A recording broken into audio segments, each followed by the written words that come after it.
अपने इस ज्ञान वर्धन के सिलसिले को बढ़ाते हुए आज एक नए सिलसिले पर प्रकाश डालूंगी।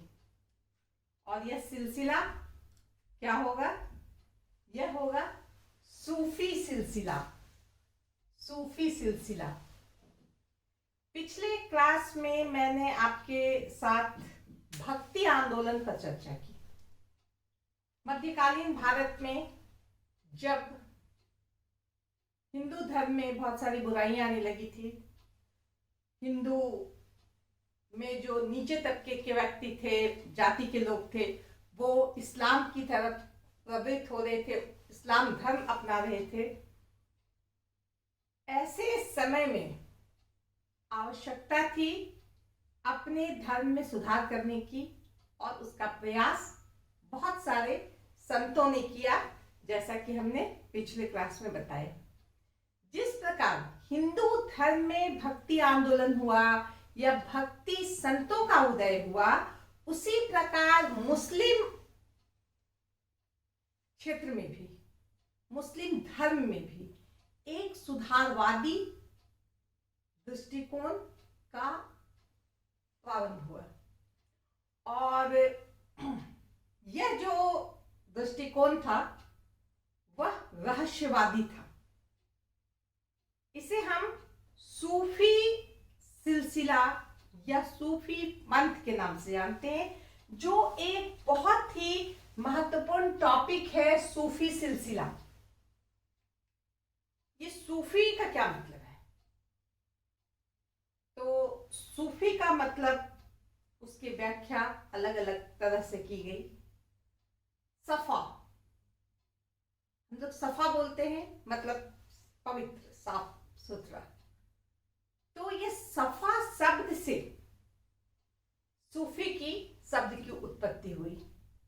यानी जहां पवित्रता है, साफ सफाई है, जहां क्लेश नहीं है, कपट नहीं है, वो जगह सफा, पवित्र।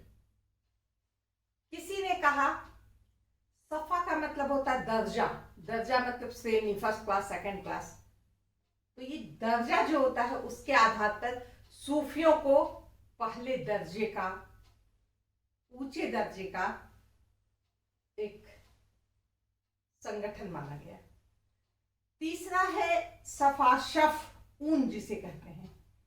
क्योंकि ये सूफी संत जो होते थे, ये ऊनी कपड़ों का इस्तेमाल करते थे, ऊनी कपड़े वो पहनते थे, इसलिए कहा गया कि शायद इसलिए इन्हें सूफी संत कहा गया। खैर, जो भी हो, जो भी जिस तरह भी इसकी हम व्याख्या करें, लेकिन हम यह देखते हैं कि यह एक रहस्यवादी संगठन था और इसे सूफी सिलसिला के नाम से जानते हैं। अमीर खुसरो ने लिखा था कि भारत में 14 सूफी सिलसिले हैं, यानी 14 सूफी संप्रदाय या पंथ हैं। लेकिन बहुत सारे पंथ मुख्य पंथ के शाखा के समान ही थे। जैसे कि मुख्य पंथ का जिक्र मैंने यहाँ किया है, चिश्ती संप्रदाय, शुहरावर्दी संप्रदाय, कादरी संप्रदाय, नक्शबंदी संप्रदाय। तो और भी जो शाक्तिरी एक संप्रदाय थे, तो इसके अलावा और भी संप्रदाय थे, लेकिन 14 में बहुत सारे संप्रदाय इनके ही अंग थे। मुख्य में हम इन्हें रख सकते हैं। अब हम बात करते हैं कि इसके उत्पत्ति के क्या कारण थे, क्यों इसका उपज हुई, क्यों इसकी स्थापना हुई, कि क्यों ये सिलसिले बने। तो जिस तरह हमने देखा कि हिंदू धर्म में कुछ असंतोष, कुछ बुराइयां, इसको सुधारने के लिए संतों ने प्रयास किया। उसी तरह इस्लाम धर्म में कुरान, हदीस, शरीयत, इसमें कुछ कुछ कमियां और बहुत विषय से हट करके बातें आ गई थी, जिसको सुधारने के लिए इन संतों ने आगे बढ़कर यह काम किया कि ये जो हमारा पंथ है, यह कुरान पर ही आधारित है, हदीस पर ही आधारित है, शरीयत पर ही आधारित है, लेकिन अभी तक जो गड़बड़ियां आ गई है उसे दूर करने के लिए ये आगे आए। बहुत सारे इस्लाम जाति के लोग इसके विरोधी भी थे कि नहीं ये गलत है, ये सिलसिला को मैं नहीं मानता हूं, ये पोंगा है, ये ढोंगी है, कुछ इस टाइप की भी बातें होती थी। लेकिन फिर भी इन सूफी सिलसिलों ने उस समय के समाज पर, चाहे वो मुस्लिम समाज हो चाहे वो हिंदू समाज हो, उस पर बहुत असर डाला। अब कहा जाए कि इनके क्या उद्देश्य थे, ये सूफी संत जो थे इनके उद्देश्य क्या थे? तो जिस तरह भक्ति आंदोलन में हमने देखा कि सूफी भक्ति आंदोलन के संत क्या कहते थे, ईश्वर एक है, उसी तरह सूफी संतों का भी कहना था कि अल्लाह एक है और हमें एक अल्लाह को मानना चाहिए, वही सब कुछ है, हम उसके अनुसार चलते हैं, हम उनके दया से चलते हैं। तो ये सब बातें जो सामान्य बातें थी वो इसमें भी थी। दूसरी बात, इसमें भी मानवता की बातें थी। सूफी सिलसिले भी मानवता के प्रति प्रेम रखते थे, प्रेम, समर्पण, भक्ति, ये सारी बातें इनके जो सिद्धांत थे उसमें थी। अहिंसा को ये भी मानते थे। इसके साथ बहुत सारे भेदभाव की जो बातें होती थी उसको भी ये नहीं मानते थे। तो इनके भी सिद्धांत जो थे, भक्ति आंदोलन के जो सिद्धांत थे उनसे अलग नहीं थे। तो इस तरह अगर हम देखें तो भक्ति आंदोलन के संत और सूफी संत, इनका उद्देश्य एक ही रहा कि हिंदू मुस्लिम में एकता बना के रखें, समाज में एकता बना करके रखें, जो लोग हैं उनके बीच रूढ़िवादिता, अंधविश्वास, ये सब चीज ना रहे। तो इस तरह इन सिद्धांतों को लेकर ये चले। और अब मैं बताती हूं कि कौन कौन मुख्य संप्रदाय थे या पंथ थे या सिलसिले थे। सबसे पहले बात करूंगी चिश्ती संप्रदाय की।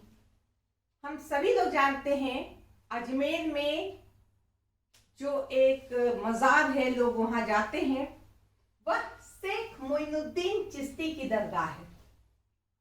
ये 1192 में भारत आए थे।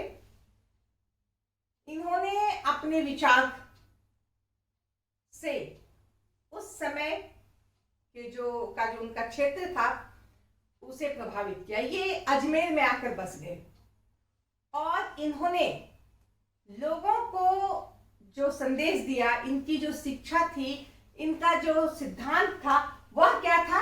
सबों के प्रति उदारता का व्यवहार। इन्होंने भेदभाव, असमानता, इन सब बातों को नहीं माना। इन्होंने कहा ईश्वर से प्रेम करना चाहिए, ईश्वर प्रेम ही सबसे पहला है। मनुष्य को ईश्वर के प्रति प्रेम करना चाहिए, ना कि हिंसा करनी चाहिए मानव के प्रति। तो इस तरह हम देखते हैं उदारता, ईश्वर प्रेम, माया मोह का त्याग। इनका भी कहना था कि बहुत अधिक धन संचय करने की आवश्यकता नहीं है, हमें बहुत अधिक विलासिता में जीवन गुजारने की आवश्यकता नहीं, हमें कम में अपना काम चलाना चाहिए, माया मोह का बहिष्कार करना चाहिए। लेकिन जिस तरह हमारे हिंदू धर्म में कहा जाता है कि घर छोड़ करके हम जंगल चले गए, सांसारिकता को छोड़ना उसको कहा जाता है। हम तपस्या करने चल गए, कठिन तपस्या कर रहे हैं, हमारा जीवन बहुत कठिन है। तो इनके सिद्धांत में हम ये पाते हैं कि इन्होंने उस तरह का बहिष्कार माया मोह का नहीं किया था जिस तरह हिंदू संत ने बात की थी। ये गृहस्थ घर परिवार में रह करके माया मोह से दूर रहने की बात करते थे। इन्होंने सरकारी नौकरी, धन जमा करने या महिलाओं के प्रति दूरी बनाकर रखने की सलाह दी, क्योंकि अगर हम सरकार की नौकरी करेंगे तो हम सही बात नहीं बोल पाएंगे, जो सही हो, अगर हम वो बोल देंगे तो हो सकता है राजा को बुरा लग जाए। तो एक संत होने के नाते हमारा यह कर्तव्य होना चाहिए कि हम शासक वर्ग से दूर रहें, हम उनकी चापलूसी ना करें। तो इस तरह से इनका यह मुख्य सिद्धांत था। और हम देखते हैं कि इस सिलसिले के मुख्य फकीर कौन कौन थे। इसमें शेख कुतुबुद्दीन बख्तियार काकी, सभी लोग जानते हैं इनको, शेख कुतुबुद्दीन बख्तियार काकी। शेख हमीद बहुत ही विख्यात थे। इस सिलसिले के जो संत थे या फकीर थे, शेख फरीद और निजामुद्दीन औलिया, इन लोगों ने अपने इस संप्रदाय को पूरे भारत में फैलाया। तो इस तरह से हम देखते हैं ये मुख्य फकीर थे। अब हम बात करते हैं सुहरावर्दी संप्रदाय की। ये दूसरी बहुत बड़ी संप्रदाय थी और इसके जो संस्थापक थे बहाउद्दीन जकारिया थे। बहाउद्दीन का मतलब होता है बहुत ही कोमल हृदय का व्यक्ति, देव के समान, इसलिए इनको बहाउद्दीन जकारिया इनका नाम रखा गया था, क्योंकि ये शुरू से ही बड़े ही अलग विचार के व्यक्ति थे। इन्होंने भी अपनी विचार, अपने मत लोगों के सामने रखे, जो लोग कल्याणकारी थे। इन्होंने इनसे अलग बातें कही। इन्होंने कहा कि हमें शासक वर्ग से मिलकर रहना चाहिए, हमें धन दौलत रखना चाहिए, हमें ऐसा कुछ नहीं है कि हम सांसारिकता का त्याग कर दें। हम मानव के लिए काम करेंगे, मानव कल्याण के लिए काम करेंगे। हम सराय खोलेंगे, हम खानकाह खोलेंगे, हम जो है धर्म के नाम पे खाना खिलाएंगे, ये सब कुछ करेंगे, लेकिन हम शासक वर्ग से भी मिलेंगे। ये इल्तुतमिश के समय आए थे और इल्तुतमिश के समय शेख जलालुद्दीन तब्रिजी ने भारत में इस संप्रदाय को बहुत ही लोकप्रिय बनाया था। इन्होंने इल्तुतमिश के साथ ये मुल्तान में इनका मुख्य कार्य क्षेत्र जो था वो मुल्तान था, और मुल्तान में उस समय कुबाचा का शासन था। कुबाचा और इल्तुतमिश में 36 का आंकड़ा था। जब इनमें युद्ध हुआ तो ये इल्तुतमिश के साथ थे। जीत के जब गया इल्तुतमिश तो सुहरावर्दी संप्रदाय के जो संत थे उनको बहुत फायदा हुआ और ये शासक वर्ग में अच्छे अच्छे उपाधि और पद पाकर पूरे लाभ के साथ वहां रहने लगे। लेकिन इन्होंने मानव सेवा का काम किया। साथ ही साथ हम देखते हैं कि इन्होंने बहुत सारा लंगर वगैरह खुलवाया, जहाँ गरीबों के खाने की व्यवस्था, रहने की व्यवस्था, ये सब उन्होंने राजा के साथ मिलकर के की। तो इस तरह हम देखते हैं कि जहाँ चिश्ती संप्रदाय जो थे वो अलग मत रखते थे। इनका जो मत था, अगर हम कहें तो हिंदू धर्म के उपनिषद और वेदांत दर्शन से मिलता जुलता था, जिसके कारण बहुत से हिंदू भी मोइनुद्दीन चिश्ती या चिश्ती संप्रदाय या अलाउद्दीन निजामुद्दीन औलिया के शिष्य हो गए थे। लेकिन बहाउद्दीन जकारिया के साथ अलग बात थी। ये सुखमय जीवन जीने पर विश्वास करते थे, सरकार के साथ जीने में विश्वास करते थे और साथ साथ मानव कल्याण की बात करते थे। अब हम बात करते हैं कादिरी संप्रदाय। ये भी बहुत ही महत्वपूर्ण संप्रदाय है और इसके शेख अब्दुल कादिर जिलानी थे। लेकिन भारत में सैयद मोहम्मद जिलानी ने बहुत काम किया। इसके बाद अब्दुल कादिर, हजरत मियां मीर। तो ये कादिरी संप्रदाय के बहुत ही जाने माने फकीर थे। लेकिन इनका विचार अब हम दें तो इनका विचार क्या था? ये इस्लाम धर्म को फैलाने में विश्वास करते थे। ये एक प्रकार से कट्टर इस्लाम धर्म को मानने वाले थे। अकबर के द्वारा जब सर्वधर्म सम्मान की बात कही गई थी, या सभी धर्मों को सम्मान दिया जाता था, तो इस संप्रदाय के फकीर ने इसका विरोध किया था। तो इस तरह हम देखते हैं हैं कि कादिरी संप्रदाय के जो फकीर थे सैयद मोहम्मद जिलानी, अब्दुल कादिर, हजरत मियां मीर, ये उदारवादिता का इनमें अभाव था। ये वो बातें नहीं करते थे जो इन्होंने कही थी या इन्होंने कही थी। अब हम बात करते हैं नक्शबंदी संप्रदाय। ये भी एक बहुत ही महत्वपूर्ण संप्रदाय है।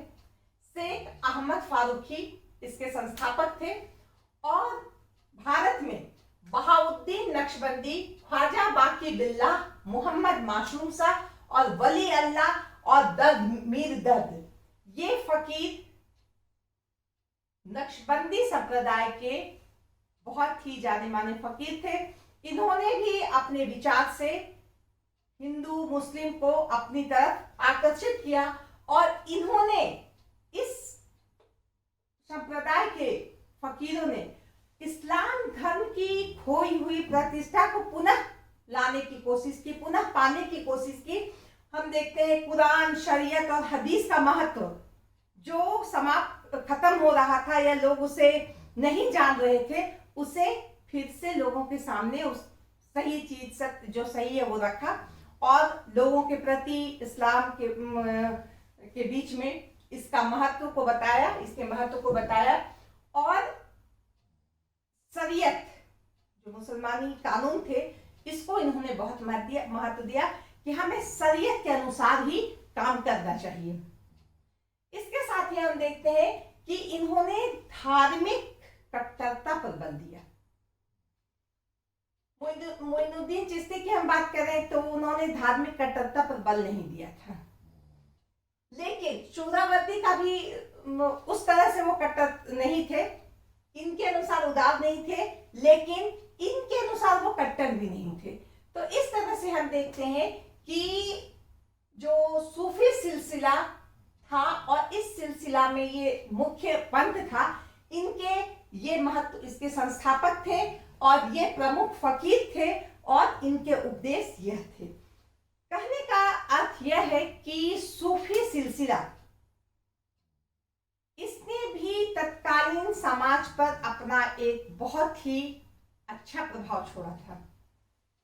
अगर हिंदू मुस्लिम एकता की बात करें तो बहुत सारे हिंदू को, जैसा कि मैंने बताया, इनके भक्त हो गए थे। बहुत लोग, बहुत सिख लोग जो है इनके भक्त हो गए थे। तो हिंदू मुस्लिम के बीच जो एकता होती है, इस भावना का विकास हुआ।